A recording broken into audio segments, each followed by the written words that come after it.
Hello,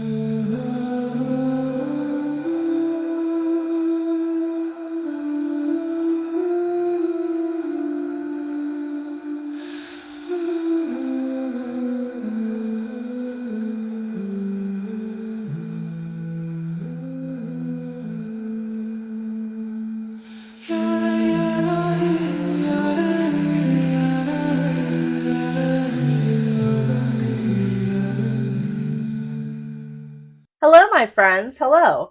So today is October 31st, so it's Halloween, and one day, day one, roughly, of a calendar Samhain.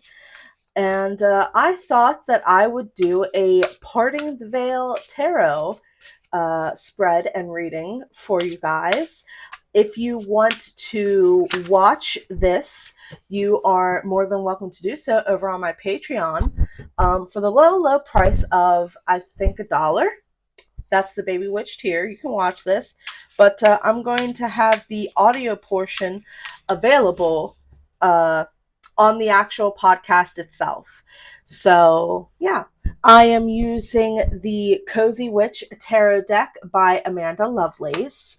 I was going to use my Wild Unknown Tarot, but I didn't want to. I wanted to do something else because usually the Wild Unknown is more often than not my go-to. But I want to use other decks and stuff like that. It's one of the goals that I set myself for this year, and so far I think I've been pretty good. I've used all of my decks at least once, sometimes twice. So yeah, we're going to finish shuffling this deck, and this is a 6-card spread. So, alrighty. Okay. So, how it is, it's one up top. Okay, one up top. Then we have 2, 3, and 4 in the middle. And then card number 5 and card number 6 at the bottom. Now, card number 1 is the Spirit. This is the card to represent the Spirit. So here we go. 5 of Pentacles. 5 of Pentacles. Nothing is ever as hopeless as it seems. So let's see here.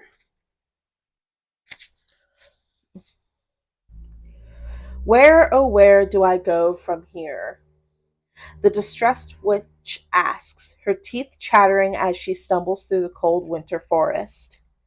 If she would only stop to look around for a moment, she would see that only a few steps away is a safe haven that would be happy to keep her warm until the snow melts. You, too, may be in a similar state of despair, convinced that you've completely run out of options. It's almost as if you've accepted the fact that things will never improve for you, but that's just not the case. The fact of the matter is that there's plenty of support available to get you through whatever loss or hardship you're facing. All you need to do is turn around and walk toward it. So, this is what represents Spirit right now. The 5 of Pentacles. Nothing is ever as hopeless as it seems, okay?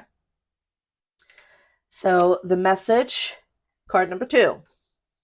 Cards number 2, 3, and 4 are the message.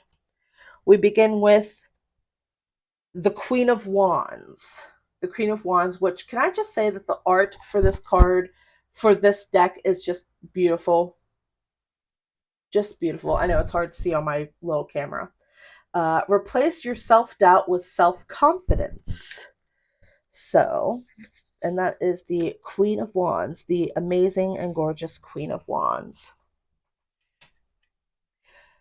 I stopped being insecure a long time ago. We all have our own list of imperfections, don't we?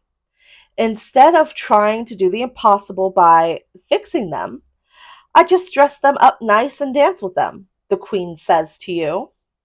Isn't it so much more fun that way? This card can represent an adult or someone of any age, really, with a flirty and fearsome personality that both fascinates and frightens everyone in their midst. They're fully confident in who they are and who they've been, so don't bother trying to shame them. They'll do whatever they want to do, whenever they want to do it. This card may very well be your sign to muster up some bravery and do something bold and gutsy. Card number 3, Judgment. All the signs say that you're exactly where you're supposed to be. Judgment. Which number 20? Yeah. Oh, we're getting there. We're getting there. Judgment. Going about her day as usual, the witch catches something out of the corner of her eye in her flower box. She finds a white feather, a sign she's begun to associate with her spirit guides. Perhaps you too have been receiving signs that shouldn't be ignored.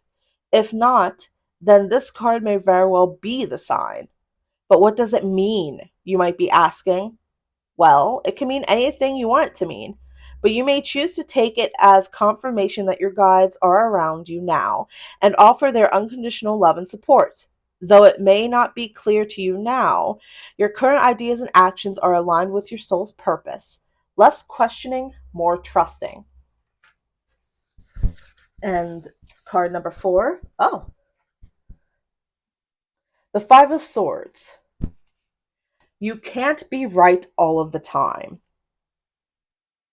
You can't be right all the time. The 5 of Swords.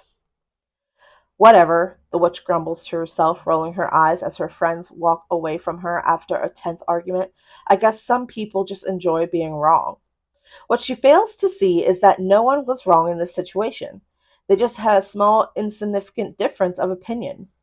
If you find yourself in a situation like this, try not to let your need to be right get in the way of your meaningful relationships, because you may regret it later. Of course, there definitely can be situations that are that serious, but if you're pulling this card, then this probably isn't one of those instances. This doesn't have to be a battle. There's nothing to win, but there's everything to lose if you don't set aside your attitude.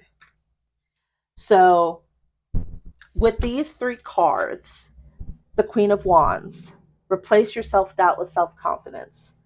Judgment. All the signs say that you're exactly where you're supposed to be. And the 5 of Swords. You can't be right all of the time.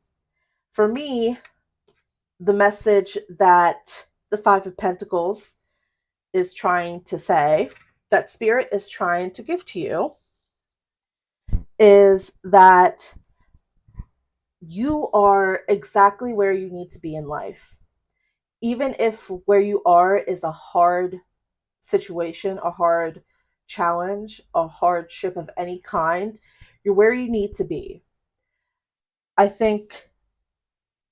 know, I have this feeling that some humility needs to be displayed, enacted, felt, because whatever situation you are in, there is wrong on both sides. Or maybe the struggle and the hardship stemmed from not being able to agree and trying to assert your own correctness. And it takes courage and confidence to allow yourself to be humbled and say, hey, I was wrong. But I think that's what this is trying to say. Where you are right now is where you're supposed to be on your path. Exercise a bit of humility. When you're wrong, you're wrong. You don't have to be right all the time, and that's okay. And be confident enough in yourself to say that. So the advice, card number 5, the advice that the Spirit has for you.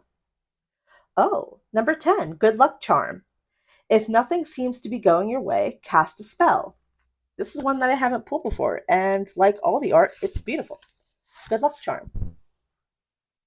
After experiencing setback after setback, this witch finally decides that fate isn't something that's just allowed to happen to her. So she makes herself a good luck charm to wear. This way, I'll attract at least one good thing my way, she proclaims. She's right. Some stuff is out of our control, but there are plenty of things we can control. This card usually indicates that there's something you can do about your current circumstances, not limited to enchanting your jewelry. Make a list of possible solutions. Start from the top and don't stop till something works. Don't settle for what you're given when there's likely a way to get what you want. Okay? So, the advice is look for a solution and compile all of the solutions that you can think of for your situation and just go through them bit by bit. Okay? And card number 6, the closure. Closure that you or the spirit may need. Justice. Stick to your truth and everything will turn out fine. Justice. Once, someone made the mistake of telling this formidable judge that it wasn't feasible for her to practice both the law and the craft. So naturally, she took it as a challenge and chose to do both. In a serious tone, she tells you being honest with others is extremely important, of course, but being honest with yourself is just as important. As long as you've been doing both, you have nothing to worry about. You will be treated with the same fairness reflected in your actions. If you pull this card and personal justice is what you're looking for, then you can sleep soundly knowing that everything will likely roll in your favor. She delivers with a reassuring wink your way.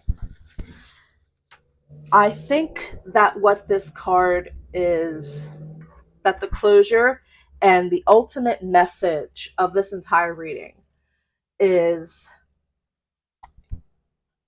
do shadow work. I feel like doing some self-reflection and shadow work would be beneficial for you at this time. I think that, and with it being Samhain, with the veil thinning, and with it being the dark half of the year, it's a great time to do that. It's a great time to reflect and to do all of that. So there you go.